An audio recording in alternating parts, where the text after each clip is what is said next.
Hello guys, welcome back to Sarp stories, जहाँ पे मैं नॉर्मली तो हॉरर स्टोरी सुनाता हूँ, but we have turn into this like क्या बोलते हैं life documentary type of videos now. And पिछली जो 3 लाइफ डॉक्यूमेंट्री वाली वीडियोस थी, they worked very well, they like you guys enjoyed them very well, so I am gonna keep on doing that, क्योंकि मुझे बहुत टाइम से करना भी था actually. So thank you so much for the response. नई सीरीज़ अभी आने वाली है, it's a 4-part series, but उससे पहले I have 1 more or 2 more stories to tell you, so let's begin now.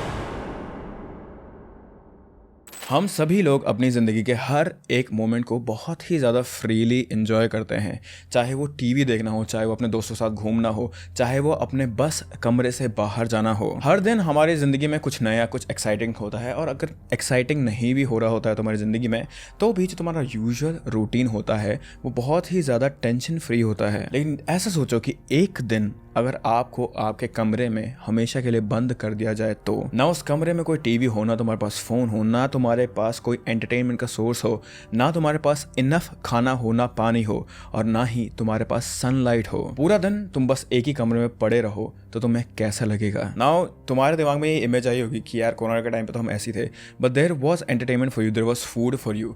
अब ऐसा इमेजिन करो कि किसी एक आदमी को, किसी एक लड़की को एक ही कमरे में बिना सनलाइट के भी 25 साल के लिए कैद कर दिया जाए, without any connection to the outer world, without any communication with her. तो उसके मेंटल हेल्थ पे क्या फ़र्क पड़ेगा, उसकी बॉडी कैसे इवॉल्व होगी, उसकी बॉडी कैसे चेंज होगी, और वो कैसी इंसान बनेगी 25 साल बाद। सो यही आज की हमारी शॉकिंग स्टोरी है, और ये स्टोरी सुनने के बाद तुम्हारा लाइफ के ऊपर जो पर्सपेक्टिव है वो पूरा का पूरा चेंज होने वाला है। ब्लांच मोनियर का जन्म 1 मार्च 1849 को पोइटर्स, फ्रांस के एक रिच और रिस्पेक्टेबल फैमिली में हुआ था। Her family was well known, and उसके फादर चार्ल्स एन मोनियर एक इन्फ्लुएंशियल फिगर थे, और माँ लुइस मोनियर एक स्ट्रिक्ट और रेपुटेशन कॉन्शियस वुमेन थी। ये लोग हाई सोसाइटी का हिस्सा थे, जहाँ लोग अपनी इमेज को लेकर बहुत ज़्यादा केयरफुल रहते थे। ब्लांच एक कल्चर्ड, सोफिस्टिकेटेड और ओबीडियंट लड़की थी। चाइल्डहुड में वो एक टिपिकल एलीट क्लास लड़की की तरह रहती थी। एलिगेंट ड्रेसेस, सोशल गैदरिंग्स और एक ऐसी अपब्रिंगिंग जो सिर्फ हाई स्टेटस लोगों को मिलती है, मतलब एकदम रॉयल ट्रीटमेंट। अब देखो, जब तुम लोग एक रिच फैमिली से होते हो तो तुम्हारी लाइफस्टाइल, तुम्हारा रहना सहना, हर एक चीज़ वैसे ही होता है। ब्लांचे की भी स्कूलिंग एकदम बेस्ट थी, उसके मैनर्स बहुत ही ज़्यादा अच्छे थे, और सभी लोग उसकी पॉलिश्ड लाइफस्टाइल की बहुत ही ज़्यादा तारीफ़ें करते थे। लेकिन guys, let's take a moment to understand कि उसका परिवार, स्पेशली उसकी मॉम, कैसा सोचती थी। लुइस मोनियर एक ऐसी मॉम थी जो सोसाइटी की सोच से बाहर जाने के लिए तैयार नहीं थी। उनके लिए दुनिया की नज़र में एक परफेक्ट फैमिली इमेज मेंटेन करना सबसे ज़्यादा इम्पोर्टेंट था। वो एक ऐसी औरत थी जो अपनी बेटी के लिए भी सिर्फ एक स्टेटस अप्रोप्रिएट लड़का पसंद करना चाहती थी। ब्लांच के फादर ज़्यादा इन्वॉल्व नहीं थे उसकी लाइफ में, या फिर ये कह सकते हैं कि उसकी माँ लुइस ही घर की असली बॉस थी। तो अभी तक ब्लांचे के पॉइंट ऑफ व्यू से सब कुछ एकदम फेरी टेल की तरह लग रहा होगा, राइट? ब्लांचे एक रिच फैमिली से थी, उसे लग्जरी मिलती थी, she was very smart, she was very elegant, she was beautiful. बस उसकी मॉम ही हल्की सी स्ट्रिक्ट थी और थोड़ा सा इमेज कॉन्शियस थी, but at the end of the day her life did look like a dream. So yeah, जैसे जैसे ब्लांच बड़ी हो रही थी, she was growing into a gorgeous, confident young woman. At 24, she was literally so beautiful and full of dreams. And just like any other youngster at that age, प्यार होना तो was almost certain for her also. So one day, blanch Monier की जिंदगी में एक नया मोड़ तब आया जब उसकी मुलाकात विक्टर कैलमेल से हुई। Victor was 38-year-old Republican lawyer, और उसकी लाइफस्टाइल बहुत ही सिंपल थी। He had a grounded personality, but there was one thing कि विक्टर फाइनेंशियली उतना स्ट्रांग नहीं था, और ब्लांच के कंपैरिजन में तो वो बिल्कुल भी फाइनेंशियली स्ट्रांग नहीं था। लेट मी रिमाइंड यू कि जब ब्लांच की विक्टर से पहली मुलाकात हुई थी तो उस वक्त वो सिर्फ 24 साल की थी। We don't have much information about how they met for the first time, but एक दो बार मिलने के बाद Blanche started to like Victor, so they started meeting more often. Blanche कोई ना कोई बहाना बना लेती थी विक्टर से मिलने का, and Victor को भी उसके साथ वक्त गुजारना पसंद था। In this scenario, उनका bond gradually strong होता गया, and after a certain point, they both were in complete love with each other. See, Victor और ब्लांचे को एक दूसरे से प्यार था, बट उन दोनों के बीच में भी कुछ ना कुछ डिसिमिलैरिटीज थी। लाइक सबसे पहले तो उन दोनों के बीच में एक बहुत ही बड़ा एज गैप था, and apart from that also एक बहुत ही बड़ी और स्टिंगिंग बात उनकी लाइफ में ये थी कि ब्लांचे और विक्टर के बीच में बहुत ही बड़ा क्लास का डिफरेंस था। ब्लांचे बहुत ही ज़्यादा हाई क्लास सोसाइटी से आती थी और Victor he was just passing by in the life. And yes, Victor law में काम करता था, पर ब्लांचे की मॉम को ये चीज़ सिर्फ इतनी सी चीज़ एक्सेप्ट करने के लिए या फिर सिर्फ इतनी सी चीज़ इम्प्रेस करने के लिए काफ़ी नहीं थी, और ये बात ब्लांच अच्छे से जानती थी। इसीलिए वो दोनों ही चुपके चुपके से मिलते थे। लेकिन ब्लांच के लिए ये सब चीज़ें मैटर नहीं करती थी। स्टफ लाइक कि उसकी फैमिली विक्टर को एक्सेप्ट करेगी या नहीं, क्योंकि उसे विक्टर में अपना फ्यूचर दिखने लगा था। वो उसी इंसान के साथ अपनी ज़िंदगी बिताना चाहती थी जिसे उसने दिल से चुना था। बाय द टाइम दोनों एक दूसरे के लिए काफ़ी सीरियस हो चुके थे और ब्लांच दिल से चाहती थी कि वो विक्टर से शादी कर ले। लेकिन फिर एक दिन ब्लांच की मॉम को उनके रिलेशनशिप के बारे में पता चल गया था, and she got angry on blanch.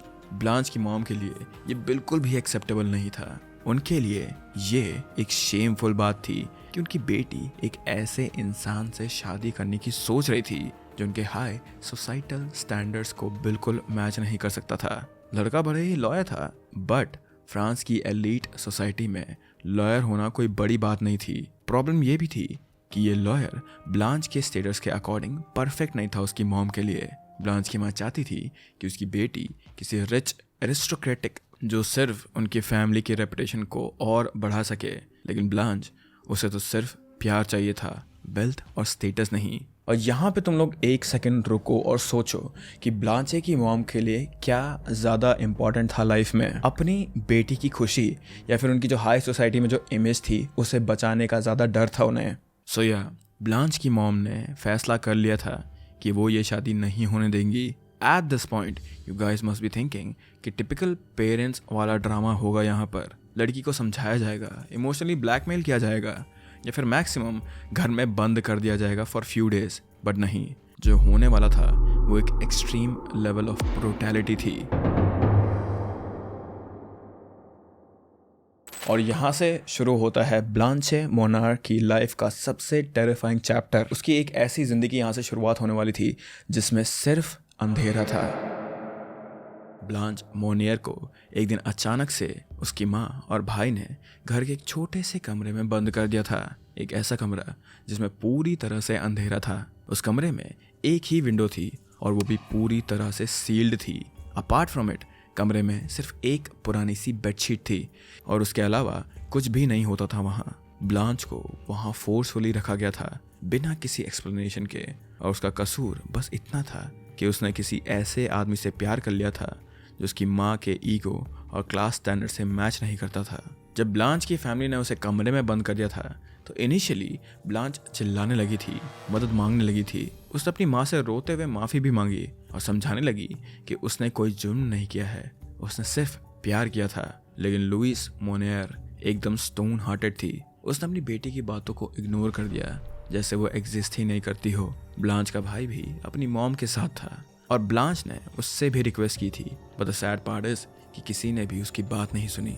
Blanch के अपने ही घर वालों ने उसे एक जिंदा लाश बना दिया था। And if you guys are thinking कि ये एक फिल्मी सीन की तरह लग रहा है, उसकी मॉम ने ये सब किया ताकि उसे एक लेसन सिखा सके, एंड आफ्टर सम आवर्स वो उसे बाहर निकाल देंगी। So you guys are very wrong, क्योंकि ब्लांच को कमरे में बंद हुए एक दिन से एक हफ्ता हुआ, एक हफ्ते से एक महीना और एक महीने से एक साल। ब्लांच मोनियर उस छोटे से कमरे में बंद रही और उसकी ज़िंदगी एक अंधेरी जेल में कैद हो चुकी थी।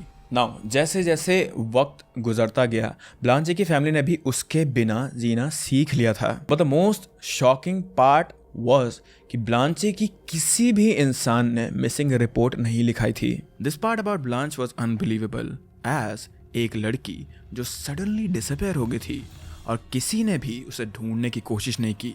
ऑल्सो जब कोई रिलेटिव ब्लांच की मॉम से उसके बारे में पूछते थे तो वो लोगों को बताती थी कि उसकी बेटी कहीं चली गई है या फिर ट्रैवल कर रही है उस समय पर, and after some times relatives ने और आसपास के लोगों ने यह मान लिया था कि ब्लांच किसी फॉरेन कंट्री में सेटल हो गई थी परमानेंटली। इसीलिए उन्होंने मोनार फैमिली से इस बारे में पूछना बंद कर दिया था। But the mystery continue as Blanche का बॉयफ्रेंड विक्टर, उसने भी कभी ब्लांच को खोजने की कोशिश नहीं की थी, एज उसकी तरफ से भी कोई मिसिंग रिपोर्ट लॉन्च नहीं हुई थी उस समय पर। And later on in the year 1885 Victor की अनएक्सपेक्टेडली मौत हो गई थी और उसके जाने के बाद तो पूरी उम्मीद ही टूट गई थी। अब ब्लांच को कोई बचाने की कोशिश करेगा। ब्लांच के दोस्त और सोसाइटी के लोग सोच रहे थे कि शायद उसने किसी और शहर में शिफ्ट कर लिया होगा या फिर शायद उसने सीक्रेटली शादी कर ली होगी, लेकिन उन्हें इस बात का बिल्कुल भी अंदाज़ा नहीं था कि जिस हालत में ब्लांच को रखा गया था वो जगह किसी नर्क से कम नहीं है। And also that place was in her house only. Blanch को इतने लंबे समय तक एक ही कमरे में बंद करके भी लुइस मोनार और उसका बेटा मार्शल दोनों इस बारे में बिल्कुल कैजुअल थे। उन्हें ब्लांच के लिए बिल्कुल भी बुरा नहीं लगता था और वो दोनों ही अपनी डेली लाइफस्टाइल को आराम से फॉलो कर रहे थे। Now to understand the timeline, Blanche को उसकी मॉम ने ईयर 1876 में घर में बंद किया था और उसके 25 सालों बाद भी किसी ने उसे सीरियसली ढूंढने की कोशिश नहीं करी थी। It look like she is a video game और अ फोल्डर जिसे बस डिलीट कर दिया गया था लोगों की ज़िंदगी से। बट आफ्टर 25 years ऑन 25 मई 1901 पुलिस को एक लेटर मिला और ये लेटर अनोनिमस था एंड इसमें लिखा गया था कि मोनार हाउस होल्ड के अंदर एक काला राज छुपा है। Just to inform you, Monnier household means Blanche Monnier का घर जहां वो रहती थी। अब ये लेटर लिखने वाला कौन था? क्या वो घर का कोई सर्वेंट था या कोई पड़ोसी था? क्या वो ब्लांच का कोई दोस्त था या फिर उसका कोई रिलेटिव था या कोई जो फाइनली ट्रुथ एक्सपोज करना चाहता था? ये तो पता नहीं चला कभी भी, पर इस लेटर में उसने लिखा था। मैं आपको एक बहुत ही सीरियस और शॉकिंग बात बताना चाहता हूँ। ये एक ऐसी औरत के बारे में है जिसकी अभी तक शादी नहीं हुई है और उसे मैडम मोनार के घर में बंद करके रखा गया है। वो आधी भूखी है और पिछले 25 सालों से गंदगी और सड़ी हुई चीज़ों के बीच में रह रही है। सीधी सी बात मैं बोलता हूँ, वो अपनी ही गंदगी में जी रही थी। सो इनिशियली पुलिस वालों ने इस लेटर को बहुत ही ज़्यादा लाइटली लिया, पर बाद में थोड़ा सोचने के बाद उन्हें ये लगा कि बहुत ही ज़्यादा रेपुटेड फैमिली है, इनके खिलाफ कभी भी शिकायत नहीं आती है और ये बहुत ही बड़ा इल्ज़ाम लगा है इनके ऊपर। एटलीस्ट हम लोग बस देख के आते हैं कि उनके घर में क्या है और फिर सब कुछ क्लियर हो जाएगा। इसीलिए वो मोनार मेंशन में पहुंच गए और वहां पहुंचते ही ब्लांच की मॉम का behaviour towards the police was kind unexpected. As in the beginning she refused them to seek the house, but police के फोर्स करने के बाद वो उन्हें मना नहीं कर पाई and then police started their search. सबसे पहले उन्होंने गार्डन एरिया से सर्च स्टार्ट किया, देन रोज गार्डन और बगीचों को पार करते हुए ऑफिसर मोनार मैंशन के घर के बाहर वाले दरवाजे तक पहुंच गए थे। इनिशियली वहां भी उन्हें सब कुछ नॉर्मल ही लग रहा था। मोनार मैंशन एक वेल मेंटेन्ड रिच लोगों के घर जैसा था जिसमें एक गार्डन था, बड़े बड़े रूम्स थे और लग्जूरियस फर्नीचर थे। नीचे के हर रूम को चेक करने के बाद जब पुलिस को सब नॉर्मल लगा तो फिर उन्होंने ऊपर के फ्लोर पे सर्च करना स्टार्ट कर दिया था एंड वहाँ भी उन्हें सब कुछ नॉर्मल ही लग रहा था until they found a room जो देखने में कोई नॉर्मल स्टोर रूम की तरह लग रहा था, पर इस रूम को एक मोटी चेन और लॉक की हेल्प से बंद किया गया था। जब पुलिस ने उस रूम के लॉक को खोलने के लिए बोला तो स्टार्टिंग में तो फैमिली ने रेजिस्ट किया, लेकिन फिर पुलिस ने उन्हें वार्न किया कि अगर उन्होंने रूम नहीं खोला तो पुलिस जज को बुला देगी। आखिरकार प्रेशर में आके मोनार फैमिली ने ताला खोल दिया और जैसे ही पुलिस अंदर घुसी एकदम से एक तेज गंदी सी स्मेल आने लगी थी उन्हें। वो स्मेल इतनी ज़्यादा खराब थी कि उस रूम में पुलिस का दम घुटने लगा था और वो कमरा पूरी तरह से अंधेरे में डूबा हुआ था। लेकिन जब उनकी आंखों ने अंधेरे को थोड़ा एडजस्ट किया तो उन्हें एक कमज़ोर हड्डियों का ढांचा दिखाई दिया, एक पुरानी घिसी मैट्रेस की पड़ी हुई औरत के शक्ल में। वो पूरा कमरा टूटा फूटा था, ज़मीन पे इंसेक्ट्स, पुराना सड़ा हुआ खाना, हर ओन स्टूल और कहीं ज़्यादा गंदगी थी वहाँ पर। मतलब वो कमरा इतना ज़्यादा गंदा था कि वहाँ एक पल के लिए भी रुकना मुश्किल हो रहा था। और तभी मार्शल मोनार ने कहा, ये मेरी बहन है ब्लांच मोनार, जिसके आसपास कॉकरोचेस इंसेक्ट्स घूम रहे थे। वो सिर्फ एक वाइट स्केलेटन जैसी लग रही थी। उसके बाल इतने लंबे हो चुके थे कि उन्होंने उसके पूरे बॉडी को कवर कर लिया था। उसकी आंखें एकदम अंदर धंस चुकी थी और nails were thick and overgrown. ऐसा लग रहा था जैसे वो सालों से नहीं कटे हों। ब्लांच की उस कमरे में इतनी बुरी हालत को देखकर पुलिस ने तुरंत खिड़कियों को तोड़ दिया। वहां लगे कैनवस हटा दिए गए थे ताकि हवा और रोशनी वहां अंदर आ सके।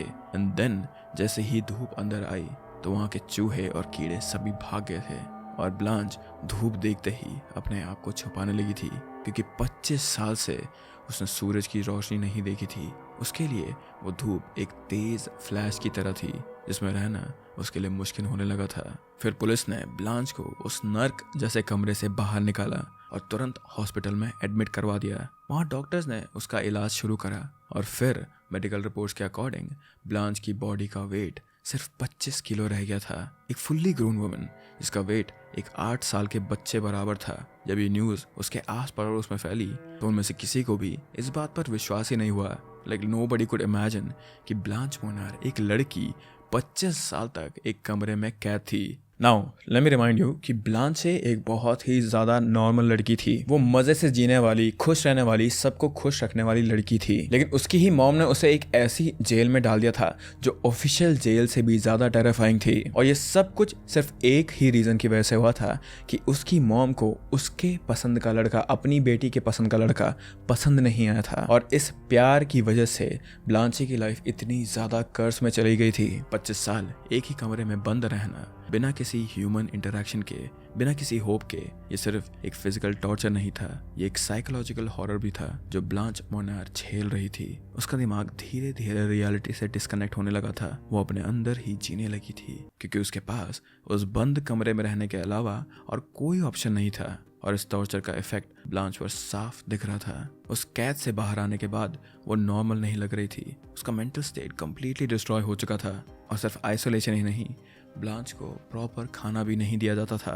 उसके माँ और भाई उसको सिर्फ इतना खाना देते थे कि वो जिंदा रहे। डॉक्टर्स के अकॉर्डिंग ब्लांच सिवियरली मैलनरिश थी। उसका वेट सिर्फ 25 किलो का था। इसके साथ साथ वो मेंटली भी बहुत ज़्यादा अनस्टेबल हो गई थी। तो that does mean that not eating proper food must have affected her severely. जैसे ही ब्लांच मोनार की स्टोरी न्यूज़ में आई, पूरे फ्रांस के लोग आउटरेज में आ गए थे। कैसे एक माँ अपनी बेटी के साथ इतना इनह्यूमन टॉर्चर कर सकती है, ये सोच के लोगों का खून खौल रहा था। People had started to demand justice for her. Police ने भी ब्लांच की मॉम और उसके भाई मार्शल को इमीडिएटली अरेस्ट कर दिया था। ब्लांच के मिलने के 15 दिन बाद ही उसकी मॉम को हार्ट अटैक आ गया था और बिना किसी सजा के वो इस दुनिया से चली गई थी। मार्शल को इनिशियली 15 इयर्स की इम्प्रिजनमेंट मिली थी, लेकिन उसने अपील की और सिर्फ 1 साल के अंदर वो रिलीज हो गया था। लोग इस बात से और भी गुस्से में थे कि ब्लांच के साथ जो हुआ था उसका जस्टिस प्रॉपरली सर्व नहीं हुआ। लेटर ऑन ब्लांच ने अपनी बाकी की लाइफ हॉस्पिटल में बिताई जहाँ उसका ट्रीटमेंट चलता रहा। लेकिन इतने सालों की कैद ने उसके दिमाग पर इररिवर्सिबल इफेक्ट डाल दिया था। वो मेंटली टूट गई थी और हॉस्पिटल में कभी भी नॉर्मल लाइफ में वो वापस नहीं आ पाई। और 1913 में एट द एज ऑफ 64 उसने अपनी आखिरी सांसें ली। सो ये थी ब्लांच मोनार की हार्ट ब्रेकिंग और हॉरिफाइंग कहानी। एक लड़की जो एक खुशहाल जिंदगी जी रही थी, सिर्फ इस वजह से एक रूम में बंद हो गई थी वो, क्योंकि उसकी मॉम उसकी चॉइसेस से खुश नहीं थी। इमेजिन करो अगर वो लेटर अथॉरिटीज़ को नहीं मिलता तो हो सकता था कि ब्लांच की बॉडी उसी कमरे में डिके हो जाती बिना किसी को मिले हुए। ब्लांच मोनार के लिए उसके प्यार का नतीजा सिर्फ हार्ट ब्रेक नहीं था, बल्कि एक ज़िंदगी भर की सज़ा बन गया था वो। उसकी मॉम ने एक ऐसा फैसला लिया which was totally inhuman in nature. तो ये स्टोरी सिर्फ एक हॉरर या ट्रेजेडी नहीं है, ये एक वार्निंग है। कई बार पेरेंट्स को ये समझना ज़रूरी होता है कि वो अपने बच्चों को किस रास्ते पर ले जा रहे हैं। देयर इज़ नो डाउट कि पेरेंट्स हमेशा अपने बच्चों के लिए अच्छा ही सोचते हैं, but sometimes they should think कि क्या वो बच्चों पर अपने डिसीजन का दबाव डाल रहे हैं या उन्हें अपने सपने जीने का मौका नहीं दे रहे हैं। सोसाइटी हमें हमेशा ये याद दिलाती है कि हर इंसान को अपनी ज़िंदगी अपने हिसाब से जीनी चाहिए, बिना किसी डर और दबाव के। और आज की दुनिया में आपके डिसीजंस आपके बच्चों की ज़िंदगी को डिफाइन करते हैं। बी काइंड, बी अंडरस्टैंडिंग और उन्हें अपने फैसले लेने का मौका दो। Because at the end the real horror is not the stories we tell, but it's the life we force upon the others. So that was the story of Blanche Monnier, जिसने 25 साल तक इतनी ज़्यादा कड़ी सज़ा काटी थी, वो भी सिर्फ इसी रीज़न की वजह से कि उसकी मॉम को सोसाइटी में अपना नाम खराब नहीं करना था। सो आई होप कि तुम लोगों को ब्लांचे मोनार की कहानी से कुछ ना कुछ सीखने के लिए मिला होगा। And again guys, thank you so much for supporting this series. We are working very hard on these videos and you guys are also liking them, so मुझे बहुत ही ज़्यादा खुशी है इस चीज़ की। But with that I hope that you guys are happy and healthy, and मैं मिलता हूँ तुम लोगों से अब अगले हफ्ते, एंड बहुत ही ज़्यादा जल्दी सीरीज़ भी शुरू होने वाली है। So you guys will love it. It's a 4 part series. Generally बहुत ज़्यादा मेहनत कर रहे हैं हम लोग। सो या मिलता हूँ मैं तुमसे अगले हफ्ते। अब बाय बाय।